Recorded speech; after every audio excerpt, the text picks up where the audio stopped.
Alam mo kung ano yung maganda kapag nasa probinsya ka? Yung parang sobrang layo mo sa problema.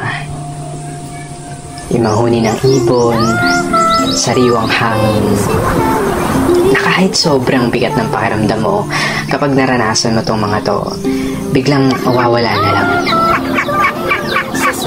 Yung mga gandang tanawin, tapos yung palaya na ginawa niyong palaruan ng mga kaibigan mo. Sarap talagang bumuhay sa probinsya, no? Yung para talagang napakalayo mo sa problema. Yung parang napakalayo mo sa malupit na sistema ng mundo.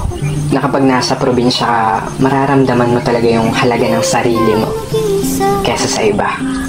At napapasabi ka na lang na there's no place like home or like probinsya. At ikaw na nanonood nito ngayon, masaya ako at naparamdam ko sa'yo ang pamumuhay sa isang probinsya.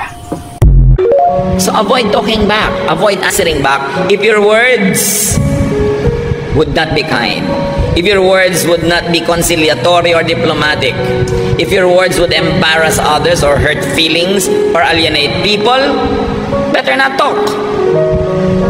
That is to your credit, that you could control your tongue for the sake of world peace. And in that case, just for the sake of family peace. But if somebody criticizes you and you answer with an even harsher criticism, you know where it will lead to. So speak your truth quietly and in the correct time. Kahit kayo tatay, kahit kayo husband, kahit kayo nanay, kahit kayo wife, kahit kayo ate o kuya, dumadating ang panahon, nagkakatabla-tabla na lang ang edad ng mga tao. Kasi pareho na lang sila ng alam, pareho ng mga karanasan.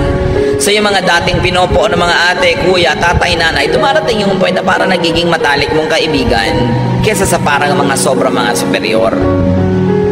Hindi dapat nawawala ang galang sa magulang, sa mga nakakatandang kapatid, lalo't naging mabuting mga ate at kuya sila. Pero yung mga nakakatanda na mismo at matataas ang ranggo ang nagkukusang bumaba sa kanilang mga dambana at mga altar para maging mas maganda ang samahan. Cause this angel has flown